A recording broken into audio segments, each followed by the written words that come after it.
Hello guys, how are you? Myself Prabhas Raj. The topic of today we are going to cover is LHS. LHS, Limited Height Subway, also known as Restricted Height Subway. The cost of a LHS may be up to 50 lakhs. एक LHS की निर्माण लागत 50 लाख रुपए तक हो सकती है. Some different types of LHS are being shown here like so.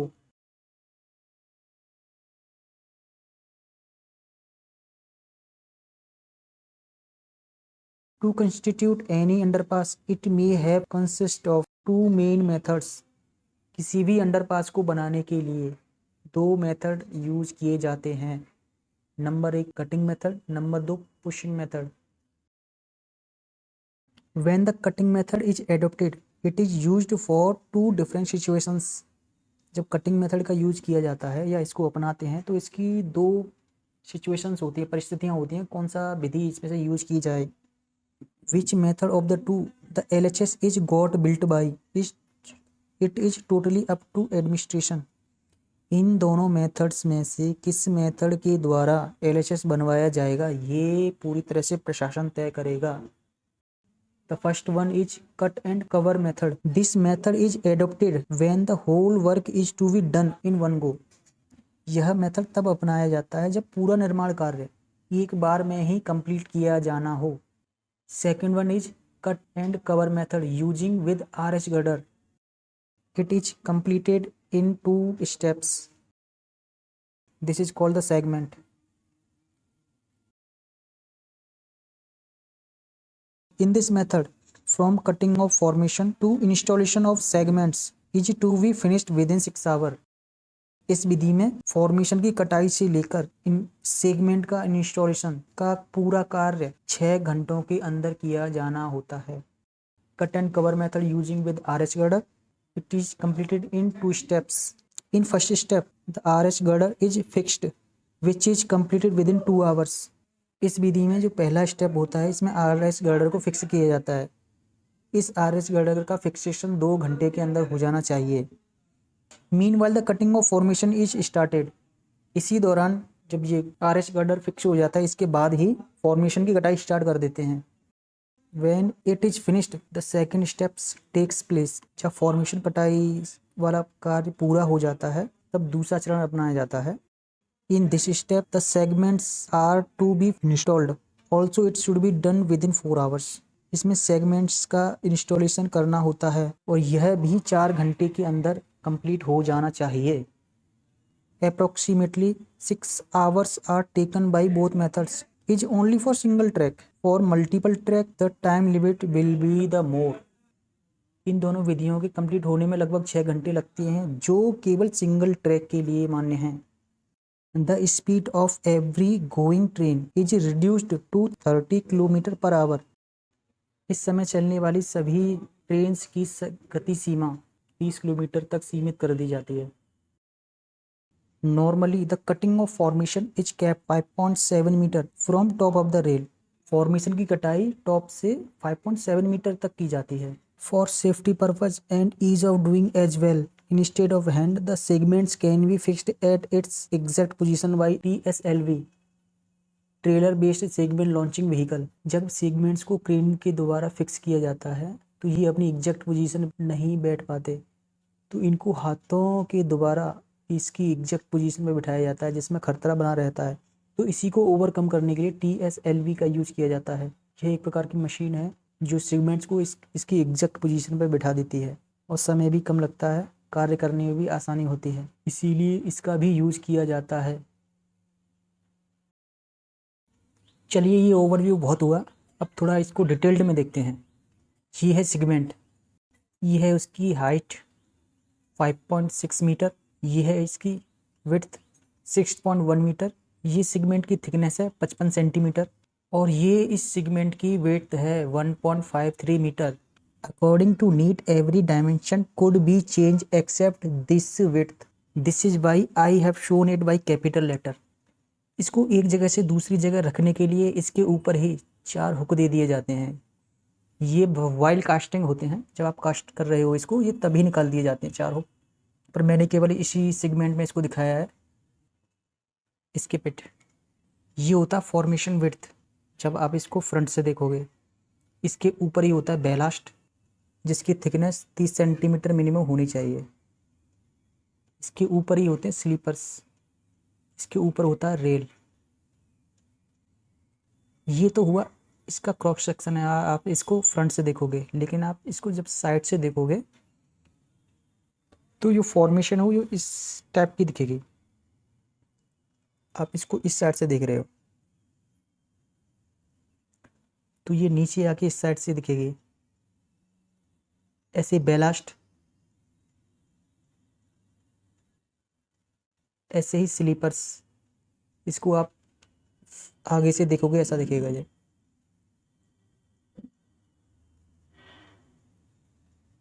ऐसे ही इन सभी स्लीपर्स को रखा जाता है एक एक करके। ये होती है रेल, जो रेल को इस स्लीपर्स के ऊपर रखा जाता है। ऐसे इन स्लीपर्स को इस रेल के ऊपर रख देते हैं, इसी पर ट्रेन चलती है।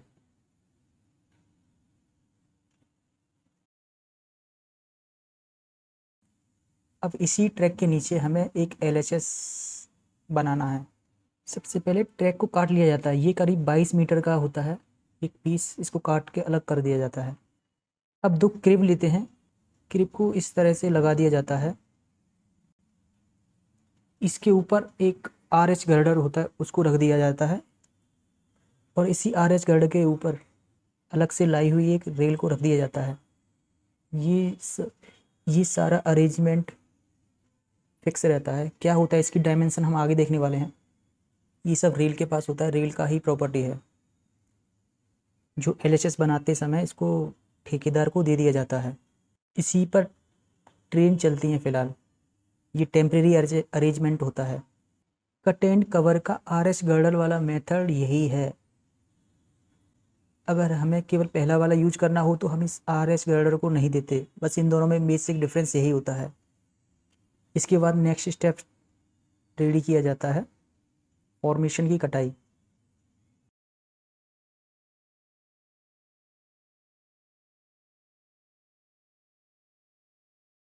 जब RH गर्डर मेथड में फर्स्ट स्टेप जो RH गर्डर को फिक्स करने का और उसके बाद फॉर्मेशन कटाई का होता है वो कंप्लीट हो जाता है, तो उसके बाद सरफेस को लेवल करने के लिए 25 सेंटीमीटर थिकनेस का कम से कम एक सैंड का लेयर डाला जाता है। इसी सैंड के ऊपर कॉम्पैक्शन हो जाने के बाद इसी सैंड लेयर के ऊपर CC के स्लैब डाल दिए जाते हैं। बाद में इसी के ऊपर सेगमेंट्स बिठाए जाते हैं। जब CC स्लैब को फिक्स कर दिया जाता है तो temporary rail track, RH girder और क्रिब को हटा दिया जाता है। इसके बाद सेगमेंट्स का लेआउट होता है, उनको रखा जाता है।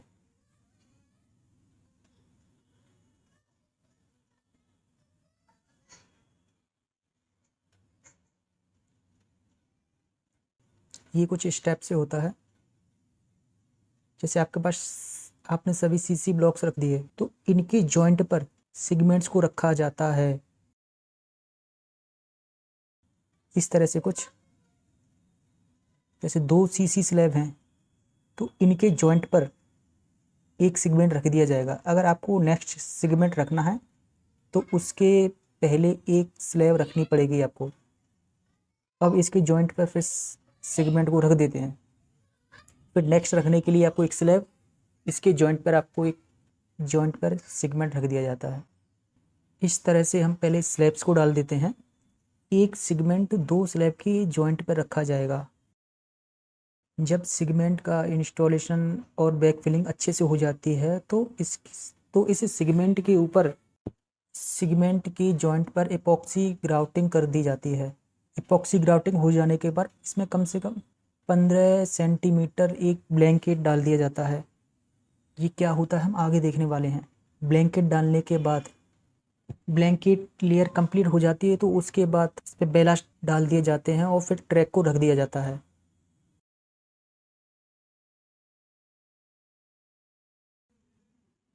अब देखते हैं पुशिंग मेथड।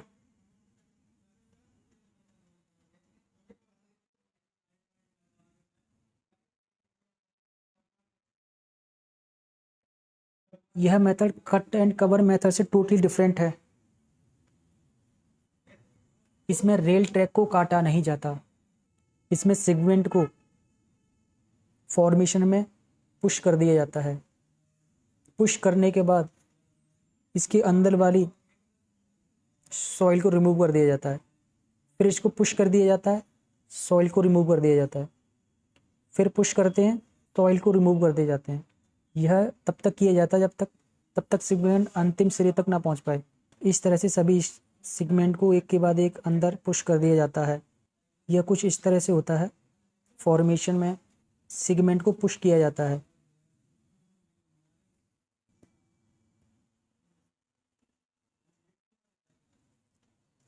हालांकि ये ऐसा नहीं होता,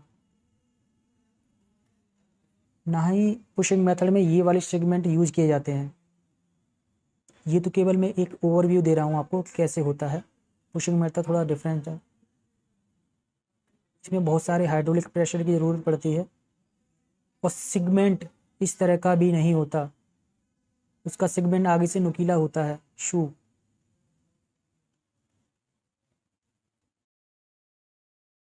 ये सब कैसे होता है वीडियो के एंड में आप देख सकते हैं। स्क्रीन पे आपको टाइमिंग दे रखी है, इस टाइमिंग पे आपको वो सब दिखेगा। कट एंड कवर मेथड के स्पेसिफिकेशन पे आते हैं। इस तरह से होता है आरएच। इस आरएच गर्डर की हाइट 94 सेंटीमीटर होती है।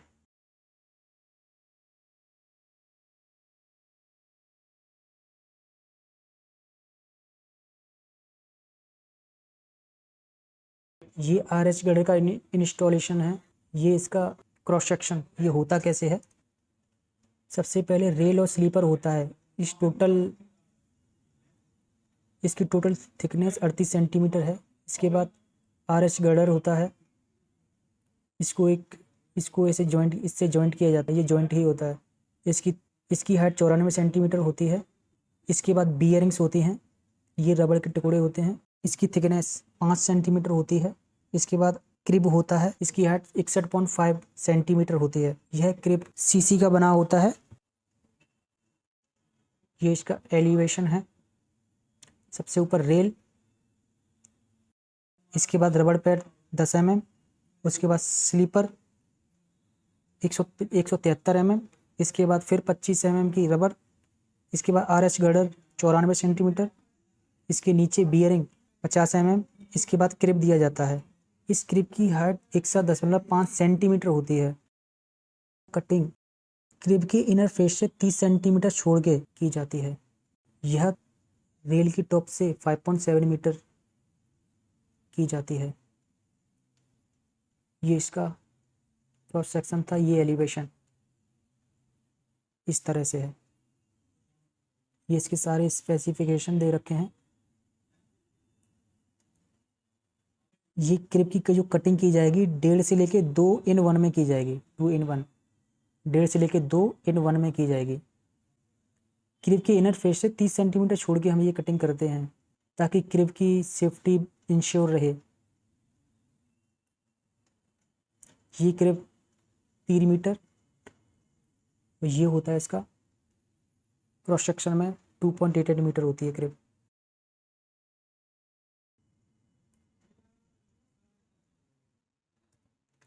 ये है बॉक्स इंस्टॉलेशन। ये सब होता कैसे है।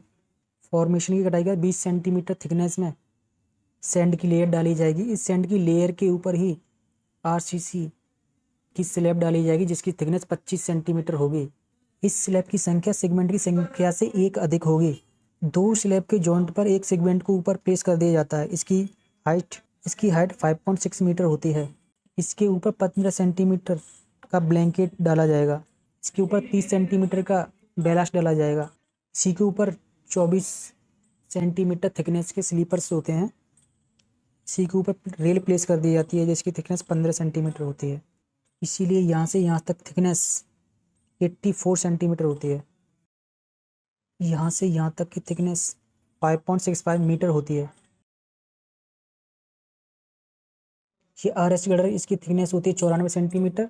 आर एस गडर से ऊपर की थिकनेस होती है 38 सेंटीमीटर, जैसे पीछे बताया जा चुका है। घाटमपुर में नंबर ऑफ सिगमेंट्स बॉक्स वर 14, यहाँ 14 सिगमेंट्स यूज किए गए थे, इसीलिए यहाँ सीसी स्लैब की संख्या 15 थी। CNB कानपुर जंक्शन, ये बांदा जंक्शन डायरेक्शन है उसकी। ये सेगमेंट्स दिखाए जा रहे हैं, नंबर ऑफ सेगमेंट 14 है। तो 5 सेगमेंट छोड़ के छठवें का जो जॉइंट था उस पर ट्रेन का स्लीपर्स रखा, इसीलिए ट्रैक सेंटर जो था उसका, क्योंकि ये 1 लाइन ट्रेन थी। इस LHS को बनाने में कुछ रजिस्टर्स भी बने थे, जैसे cement register, steel register, labour register, material passing and testing register, tube testing register, side order register, ये सब रजिस्टर बने थे। जहाँ ये LHS बना था वो डोहरू गांव था, और ये सब पिक्स जो हैं अभिषेक कुमार सैनी हैं, उन्होंने तैयार किया है। मैं वहाँ पे नहीं था। बन जाने के बाद ये कुछ ऐसा दिखेगा।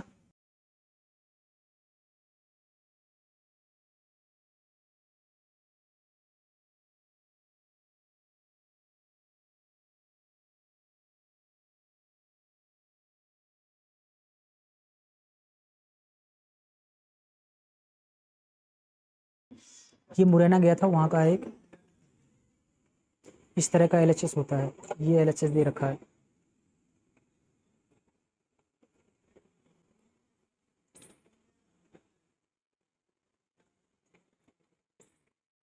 यहाँ ट्रैफिक की समस्या के कारण इस LHS को रद्द किया जा रहा है। इसके साइड में ही, राइट साइड में एक नया ओवरब्रिज बन रहा है। इसी चक्कर में हम लोग वहाँ गए थे। मैं डिप्टी सर के साथ था, डिप्टी CE अमित कुमार।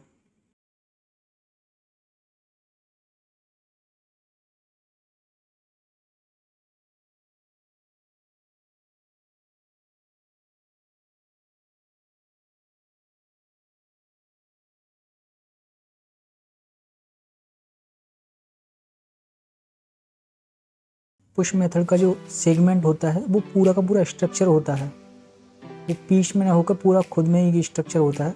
ये कुछ इस टाइप का होता है, जैसा मैं आपको दिखा रहा हूँ। इस स्ट्रक्चर का आगे वाला भाग शार्प बनाया जाता है ताकि इसको आप पेनिट्रेशन सॉइल में आसानी से हो सके। ये इस तरह से होता है। इसी को आगे पुश किया जाता है सॉइल में, इस तरह से।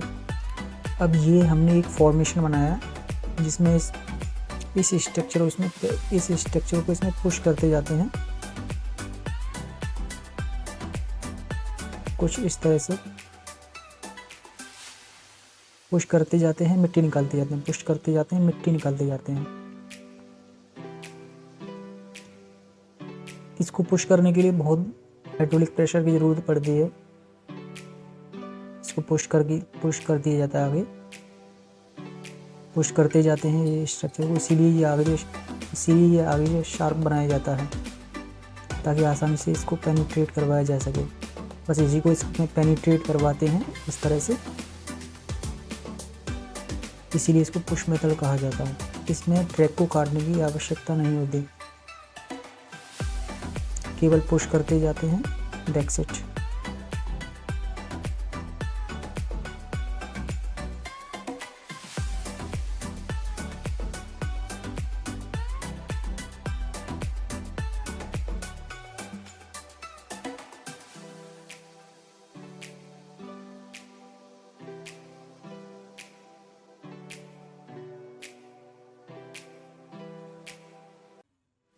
यहाँ पे LHS बनना है, ये पहले से ही यहाँ रखे जाते हैं, सेगमेंट पहले से ही रखे होते हैं यहाँ कार्य करने से पहले, ये प्रीकास्ट होते हैं।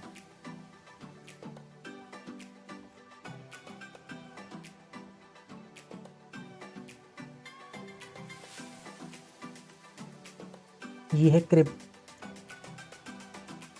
ये क्रिब है, वो पीछे उस ट्रैक को काट दिया गया है।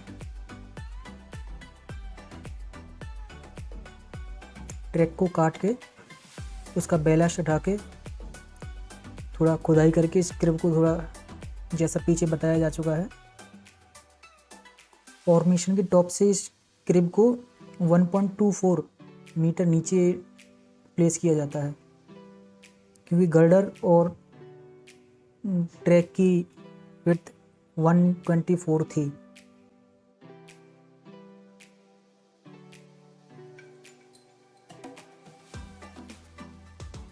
इस क्रिब का टॉप रेल के टॉप से 1.24 मीटर नीचे होगा।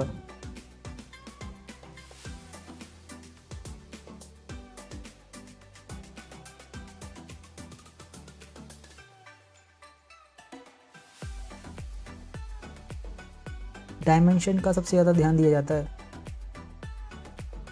वरना ये टेम्परेरी आरएस गर्डर वाला ट्रैक और रेल ट्रैक के कांटेक्ट में नहीं आ पाएगा, ऊंचा या नीचे रह जाएगा।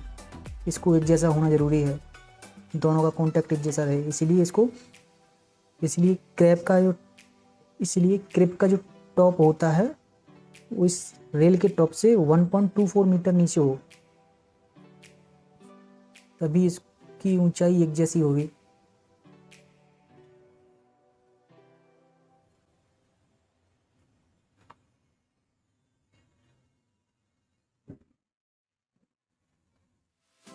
ये काम 2 घंटे में करना होता है, क्योंकि ये आरएच गर्डर है, इसलिए पहला स्टेप क्रिब की सहायता से आरएच गर्डर को फिक्स करना होता है।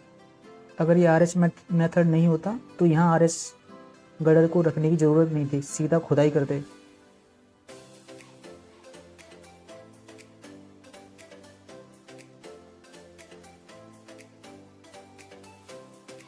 ऊपर OHE वायर को थोड़ा लूज करके एक साइड में खींच लिया जाता है, ताकि जिस साइड में क्रेन काम कर रही हो वो उससे टकराए ना। और वैसे भी दोनों साइड जाके इसका ग्राउंडिंग कर दिया जाता वायर, ताकि किसी भी तरह का इलेक्ट्रिक शॉक ना लगे। इस तरह रेल के टॉप से इसकी खुदाई 5.7 मीटर कर दी गई है।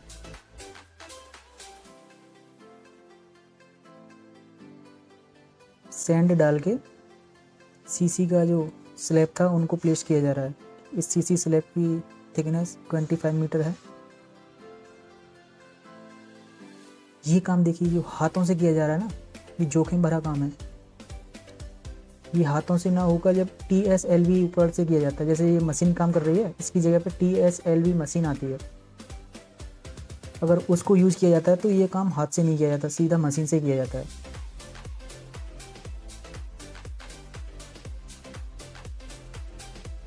जब सभी स्लैब्स अपनी जगह पे रख दिए जाते हैं तो उसके बाद सेगमेंट्स को उनके जॉइंट पर प्लेस किया जाता है। ये काम हाथ से किया जा रहा है, बहुत जोखिम भरा है। बस इसी को न करने के लिए मतलब हाथों की जगह में मशीन से काम करवाया जाता है, ऐसे तो TSLV मशीन द्वारा। हाथों का काम नहीं होता वहाँ।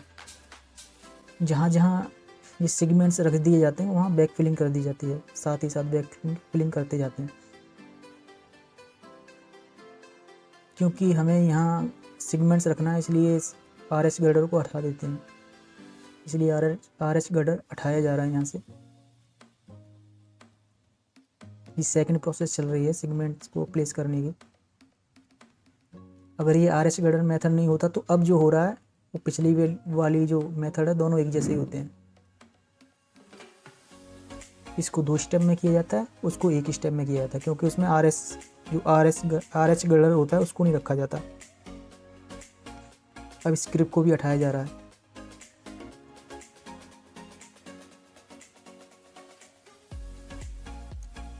क्रिब के कारण जो गड्ढा हो गया था उसको एक जैसा समतल किया जा रहा है।